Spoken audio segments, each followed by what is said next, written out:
Hi friends, आज हम case study based question में जो क्वेश्चन करेंगे वो प्रोबेबिलिटी से है chapter 16 of NCERT. But question करने से पहले मेरी एक छोटी सी रिक्वेस्ट है। अगर आपको ये वीडियो पसंद आता है तो प्लीज़ आप इसे लाइक करो और जो भी इससे बेनिफिट ले सकता है काइंडली उसके साथ ज़रूर से शेयर करो। और अगर अभी तक आपने चैनल को सब्सक्राइब नहीं किया है तो काइंडली आप इसे सब्सक्राइब भी कर लो। अब आते हैं क्वेश्चन पे, ठीक है। तो ये क्वेश्चन आप पढ़ोगे ना तो एग्जैक्टली सेम क्वेश्चन आपके चैप्टर में बुक में एनसीईआरटी में एग्जाम्पल 12 है, ये सॉल्व्ड क्वेश्चन है, ठीक है। तो चलो क्वेश्चन पढ़ते हैं। 2 students Anil and Ashima appeared in an examination. The probability that Anil qualify the examination is 0.05 and that Ashima will qualify the examination is 0.10. The probability that both will qualify the examination is 0.02. Based on the given information, answer the following questions. ठीक है, तो ये क्या क्या दिया हुआ है सबसे पहले आप ये देखो। अनिल क्वालिफाई द एग्जामिनेशन दिया है, Ashima will qualify the examination इसकी प्रोबेबिलिटी दी है and probability that both will qualify ये भी दिया है। तो सबसे पहले हम डिस्क्राइब करते हैं दो events A and B. A event क्या है कि Anil qualifies the examination, Anil qualify the examination, ठीक है, एग्जाम लिख देती हूँ मैं। एंड सेकेंड बी इवेंट जो है आशिमा क्वालिफाई द एग्जामिनेशन, ठीक है। और हमें गिवन क्या है क्वेश्चन में, प्रोबेबिलिटी ऑफ ए गिवन है, probability that Anil qualify the examination ये दिया हुआ है 0.05, प्रोबेबिलिटी ऑफ बी भी दिया है कि Ashima qualify the examination 0.10 and both, आपको पता है बोथ मतलब ए एंड बी बहुत सिमिलर हैं, ये सेट्स के नोटेशन हैं ये भी, उसमें ही हमने ए एंड बी और ए और बी पढ़ा था ना। तो अब आप देखोगे जब ये क्वेश्चन करेंगे तो काफ़ी सारे फॉर्मूले उससे बड़े सिमिलर से मिलेंगे आपको, ठीक है। तो ये प्रोबेबिलिटी दी है 0.02, ठीक है। पहला पार्ट क्या है, the probability that Ashima will not qualify the examination. हमने ये पढ़ा हुआ है पहले कि किसी भी इवेंट की probability happening of that event plus not happening of same event, this is always 1, ठीक है ना। ये प्रोबेबिलिटी देखो हम शायद 8th क्लास से पढ़ रहे हैं, 8th में पढ़ा, 9th 10th और अब +1 में भी पढ़ रहे हैं, तो बेसिक डेफिनेशन सेम है। ये नोटेशन हमने शुरू में ही पढ़ लिया था। जैसे ही प्रोबेबिलिटी हम स्टार्ट करते हैं किसी भी क्लास में ये जरूर बताया जाता है कि probability of happening of some event plus probability of not happening of same event is always 1। और एक और चीज़ कि किसी भी इवेंट की प्रोबेबिलिटी मैक्सिमम 1 हो सकती है, मिनिमम 0, ये बहुत इंपॉर्टेंट है। It can never be greater than 1 and less than 0, negative कभी नहीं आएगी। तो जब भी आप सॉल्व करते हो तो आप किसी इवेंट की अगर प्रोबेबिलिटी क्वेश्चन में फाइंड करते हो तो यहाँ से ज़रूर वेरीफाई करो वो 1 से बड़ी नहीं होनी चाहिए और नेगेटिव नहीं होनी चाहिए, और अगर आ रही है इसका मतलब आपने कैलकुलेशन गलत किया, ठीक है। तो इस क्वेश्चन में हमें क्या निकालना है, इस वाले पार्ट में that Ashima will not qualify, तो हमें क्या निकालना है, प्रोबेबिलिटी बी नॉट की, है ना। बी इवेंट है कि आशिमा विल क्वालिफाई, तो इस फॉर्मूले से क्या आएगा 1 minus probability of B which is 1 minus B हमें दिया हुआ है 0.10, 0.9 यानी ए ऑप्शन इज करेक्ट, ठीक है। नेक्स्ट पार्ट देखते हैं। Find the probability that at least one of them will qualify the exam.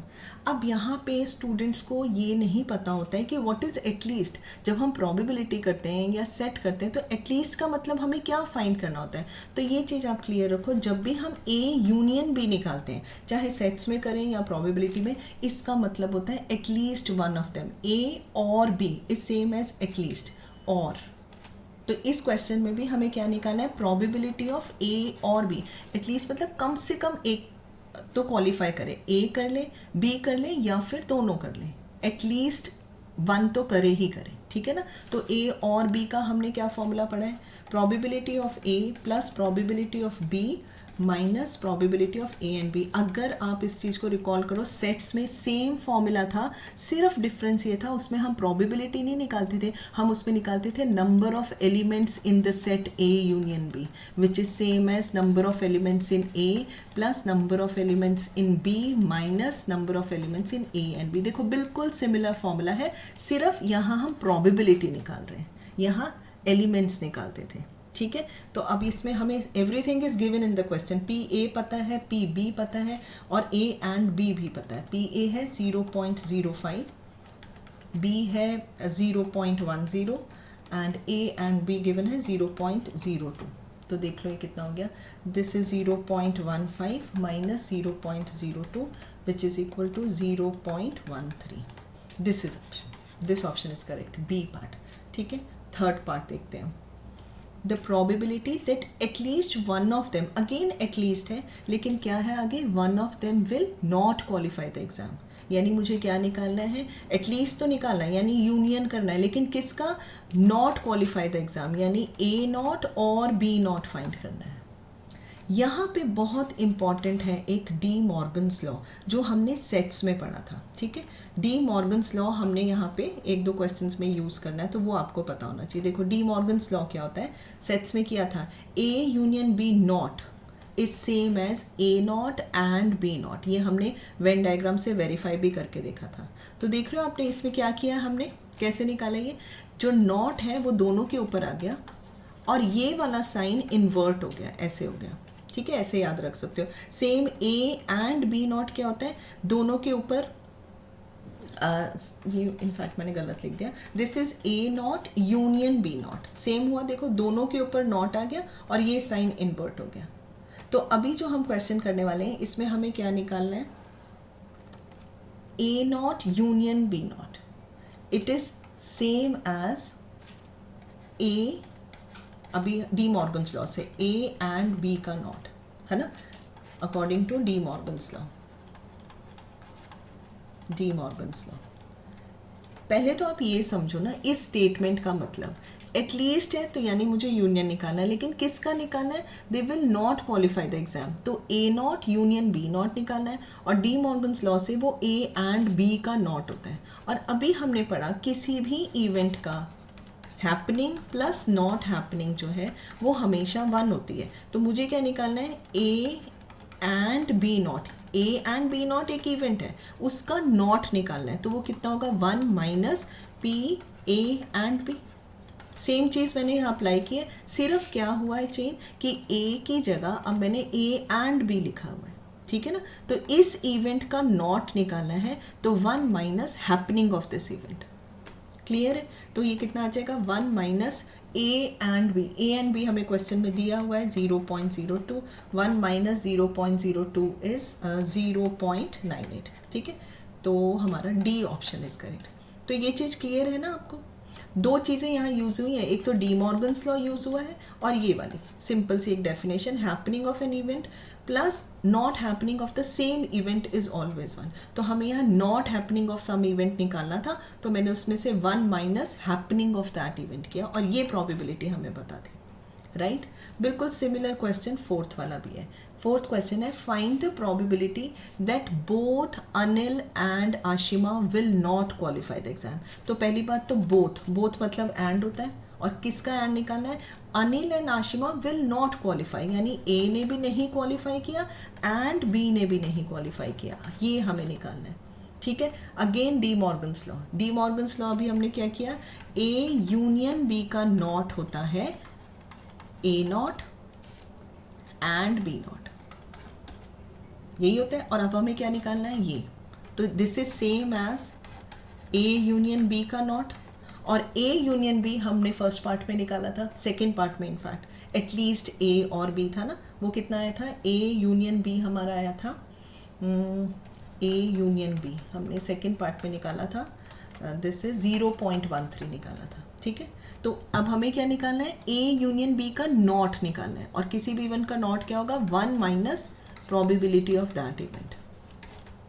समझ रहे हो, देखो ये निकालना था, डी मॉर्गन्स लॉ से पहले मैंने इसकी वैल्यू को इक्वेट किया इससे, और ये हमने फिर formula happening plus not happening is 1 ये यूज़ किया। तो देखो कितना आ जाएगा, 1 माइनस ए और बी था 0.13, तो which is equal to 0.87। C option is correct. Clear है, समझ में आया।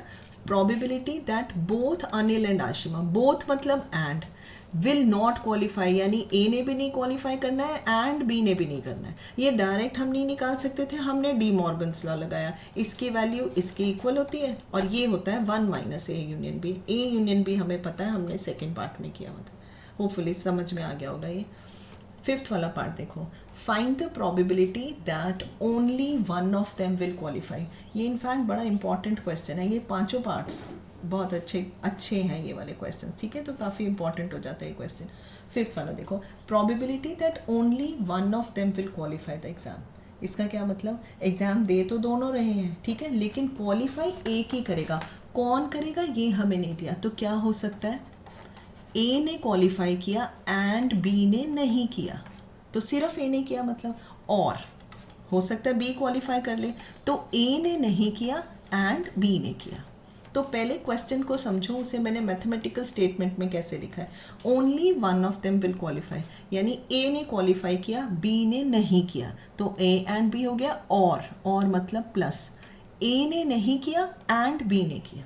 तो पहले तो मैंने इसकी स्टेटमेंट लिखी मैथमेटिकल। अब how to find this value, फिर से हम सेट्स पे आते हैं। अगर आपको याद हो, A and B not actual में क्या होता था, ओनली ए, ठीक है ना, और ए नॉट एंड बी क्या होता था, बी में से हमने ए वाले पार्ट नहीं लेने हैं, यानी ये ओनली बी होता था, ठीक है। मैं फटाफट आपको वेन डायग्राम से भी थोड़ा सा बता दूं, सेट्स में किया था ये, तो ये वाला पार्ट देखो, ये ओनली ए था ना, और ये वाला पार्ट जो था ये ओनली बी था, तो ए एंड बी नॉट, ए तो है लेकिन बी नहीं है, तो वो ये वाला पार्ट, और ये बी है लेकिन ए नहीं है, तो वो ये वाला पार्ट।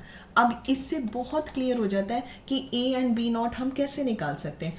पूरे ए में से मैं ये वाला पार्ट अगर माइनस कर दूं, ए एंड बी, तो ओनली ए आ जाएगा। तो ओनली ए कैसे आएगा, प्रोबेबिलिटी ए में से मैं माइनस कर देती हूँ ए एंड बी।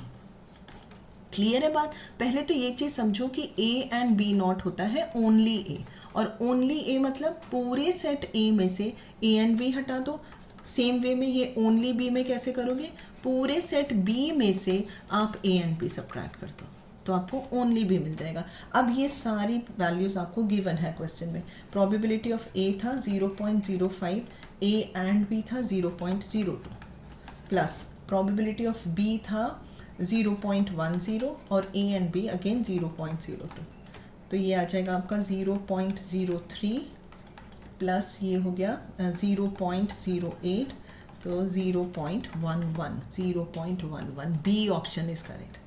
तो अब आपने देखा होगा कि पांचों पार्ट्स, फर्स्ट वाला पार्ट कंपैरेटिवली इजी था, लेकिन पांचों में आपको एक डिफरेंट फॉर्मूला यूज़ करना पड़ रहा है, तो उस पॉइंट ऑफ व्यू से ये वाला क्वेश्चन बहुत इंपॉर्टेंट है, इसको ध्यान से कर लेना आप लोग, okay. And don't forget to like, share and subscribe to our channel which is schoolguru.net.